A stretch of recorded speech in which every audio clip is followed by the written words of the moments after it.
So welcome along to the Boostly podcast. This is the podcast that gives hosts the tools, the tactics, the training, and most importantly, the confidence on how you can go out there and get more direct bookings for your business. Easy for me to say. Today, we're going to be talking about metrics and all the things within your short-term rental business, because it is a business that you should or could be tracking. This is something that not everybody does, and I'm certainly guilty of it in the early stages. And to help us do this, we're actually going behind the host with a successful short-term rental host who's based here in the UK. And we're going to dive into his business, hear about his journey and the sort of metrics that he tracks in particular. We've actually got some slides. And let me introduce Ron Jansen. He's from one2stay.UK. So if you want to go and check them out, he's got 30 doors himself, but has over 100 on his website. And we're going to talk about how that works in just a moment. So welcome along, Ron. Thank you for joining us today. Thank you very much, Liam. So to get started, why don't you introduce yourself and your business? Tell us where you are in the world and anything you'd like to share. Right. So I'm Ron. I am Dutch.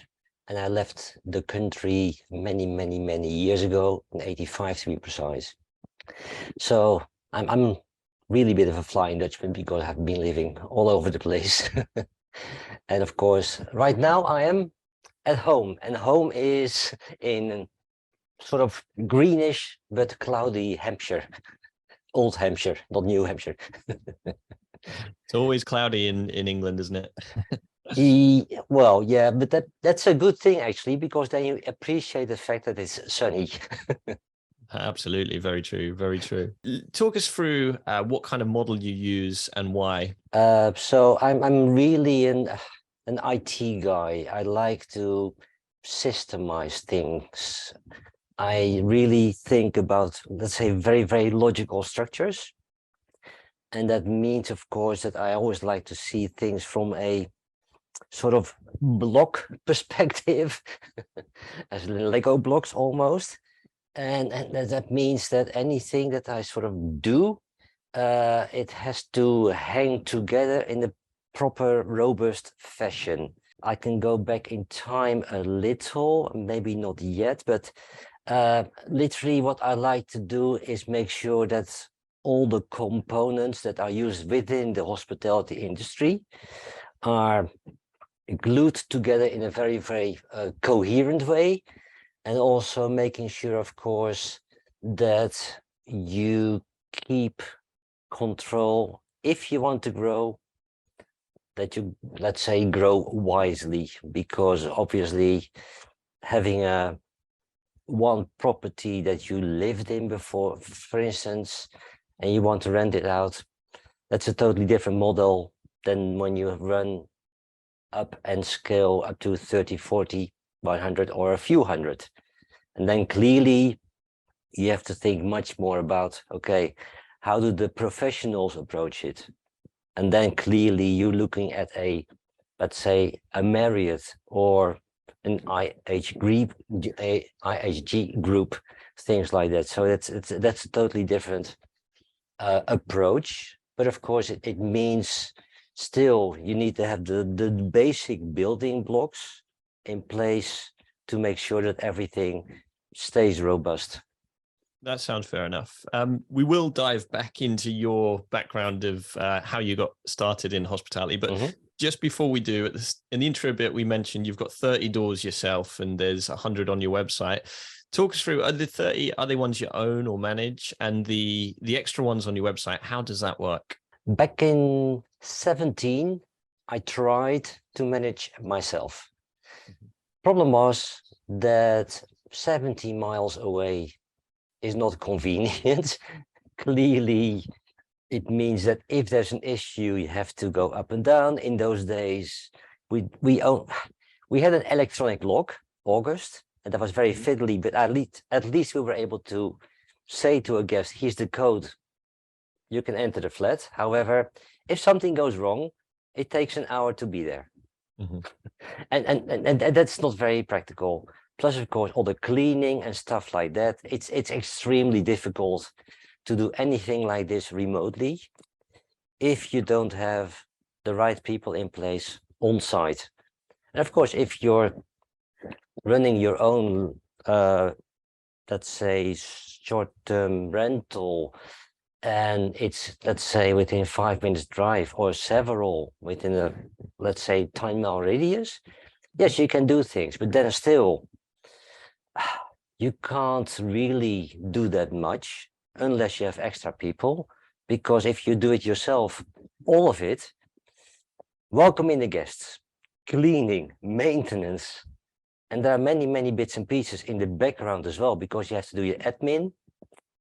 That is quite intrusive if you don't give it the right attention, because you may make mistakes, and mistakes on the admin side ramp up.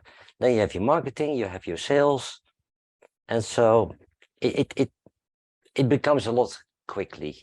And so stepping back to the first flat in 17, that was in Woolwich.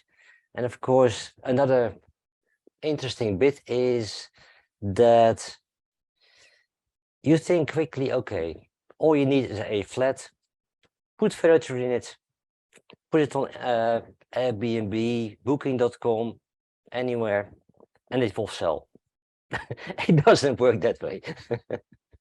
Clearly, you have to do your marketing. Secondly, you need to have your maintenance in place, your cleaning, etc. But then, of course, most people forget, if it's flat, do you have permission from the freeholder to run a business activity? Because after all, it is a business activity. And in this case, it's quite funny. This flat is in a very, very nice block of flats in Woolwich, Royal Arsenal. Very nice development, very modern Thames. However, the lease clearly says you can't run a business like a short-term rental. However, in those days, when you look on Airbnb, Booking.com, you see about 70, 80 hosts in that area advertising. Mm-hmm. Of course, if that's already in breach with the lease, then clearly it's an accident waiting to happen. And so that's a typical example. People just off the cuff start a business and say, oh, I can do that. But they don't think about the consequences, or let's say the viability long term. Mm-hmm. 100%. Which is a typical thing that, again, if you don't think about it as a business, how sustainable is it? How robust are the foundation blocks?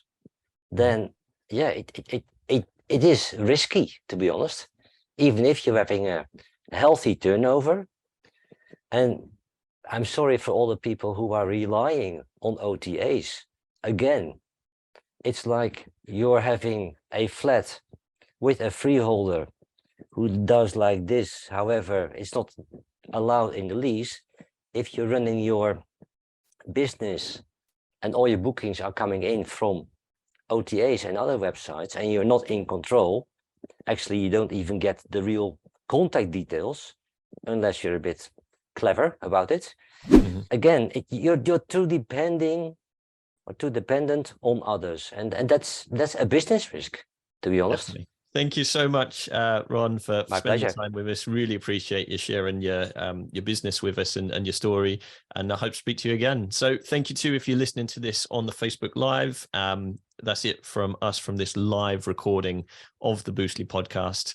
I know there's a lot of places you can put your attention, and I really thank you for putting it with us. So that's bye from me and bye from Ron. See you on the next one. Having a blast, gonna get it on the Boostly podcast. Boostly like Bruce Lee, cause it's so hard and the T is loose leaf. Making up those rhymes, don't write it, just do it loosely.